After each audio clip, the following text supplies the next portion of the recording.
اللہ، ارے گستاخی سمجھو، ارے ان کو دیکھو، اللہ اکبر۔ میدان کربلا میں یزیدیوں نے امام عالی مقام پہ پانی بند کر دیا، اور وہابڑوں نے ہندوستان میں رہ کر لکھا اپنی کتاب فتاوی رشیدیہ، رشید احمد گنگوہی نے لکھا کہ امام حسین کے نام کی شربت کو پلانا حرام ہے، معاذ اللہ۔ کس نے لکھا؟ رشید احمد گنگوہی۔ اس کی ایک کتاب میرے پاس ہے، ایک اور اس کی کتاب ہے فتاوی رشیدیہ۔ جب اس سے سوال ہوا کہ بتائیے امام حسین کے نام کی شربت پلانا کیسا، تو لکھتا ہے حرام ہے، معاذ اللہ۔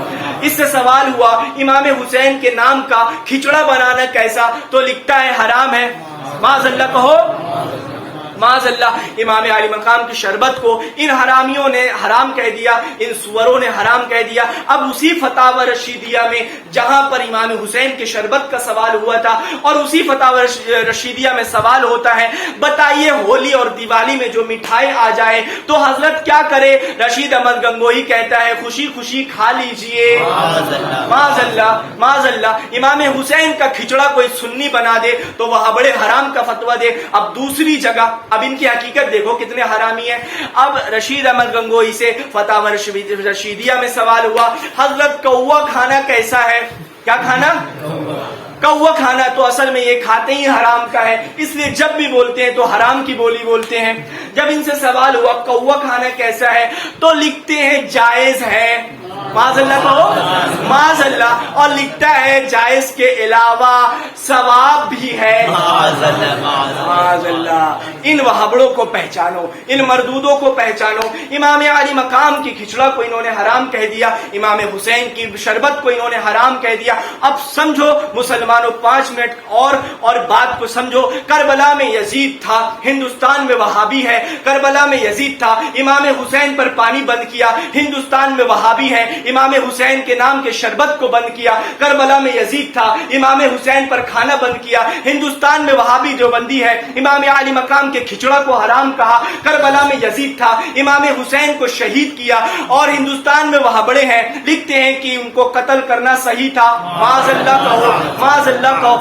اب سمجھو، بات کو سمجھو۔ امام علی مقام کی طرف بھی نماز تھی، یزیدیوں کی طرف بھی نماز تھی۔ آج لوگ نماز نماز نماز نماز بہت چلاتے ہیں، بے شک نماز پڑھ، لیکن پہلے سرکار کی سچی تعظیم ہونی چاہیے۔ بغیر تعظیم عبادت بیکار اور مردود ہے۔ اب سمجھو، کربلا میں بھی یزید نماز پڑھ رہے تھے، ہندوستان میں وہابی دیوبندی بھی نماز پڑھ رہے ہیں۔ کربلا میں یزید نے بھی داڑھی رکھا ہوا تھا، یزیدیوں نے، ہندوستان میں وہابی دیوبندیوں نے بھی داڑھی رکھا ہے۔ کربلا میں امام علی مقام پر پانی بند کیا یزیدیوں نے، ہندوستان میں وہابی دیوبندیوں نے یزیدیوں کی محبت کو اپنے سینے سے لگاتے ہوئے یہ لکھ دیا امام حسین کی شربت پلانا حرام ہے، معاذ اللہ۔ کربلا میں یزید نے امام حسین پر کھانا بند کیا، اور ہندوستان میں وہابی دیوبندیوں نے امام علی مقام کے کھچڑے کو حرام کہہ کر کھچڑا بند کر دیا، معاذ اللہ۔ تو اب سمجھو، یزید بھی نماز پڑھ رہے تھے، وہابی دیوبندی بھی نماز پڑھ رہے ہیں۔ یزید بھی داڑھی ٹوپی والے تھے، وہابی دیوبندی بھی داڑھی ٹوپی والے تھے۔ فرق کتنا ہے، کربلا میں یزید کہا گیا، ہندوستان میں وہابی اور دیوبندی کہا گیا۔ اور یہ خلافت معاویہ و یزید کتاب میرے پاس ہے۔